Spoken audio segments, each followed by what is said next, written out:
আলেমদের ঘাট এত নরম না। নাস্তিক চৌধুরী আর নিষ্কন চৌধুরী মোটামুটি কাছাকাছি না। আলেমদের ব্যাপারে বেয়াদবি করবে না।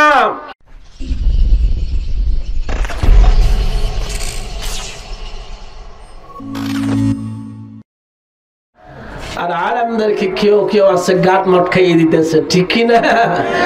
এত নরম না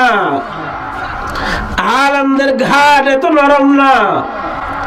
কাছে আসে, কাছে একটু কাছে এসে দেখো কিরকম নরম না গরম, ঠিক কিনা বলেন? কিছুদিন আগে আরেকজন কইছিল পাগল ছাগল কোত্থেকে আসে, নিষ্কন চৌধুরী। কি চৌধুরী? শুনতেও লাগে নাস্তিকের মতো। নাস্তিক চৌধুরী আর নিষ্কন চৌধুরী মোটামুটি কাছাকাছি না?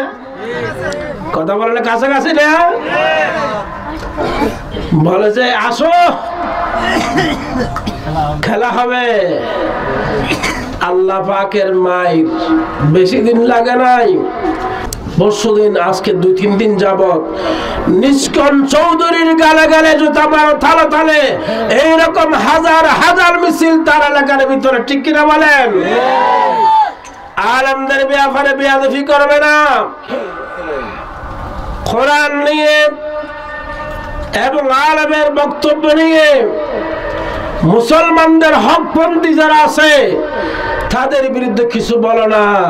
আল্লাহ ছাড়া নাই, আল্লাহ রাব্বুল আলামিন প্রতিশোধ নেবেন। যেহেতু আলেমরা হচ্ছে আল উলামা ওয়ারাসাতুল আম্বিয়া, রাসূল পাকের ওয়ারিস যারা আলেমরাই।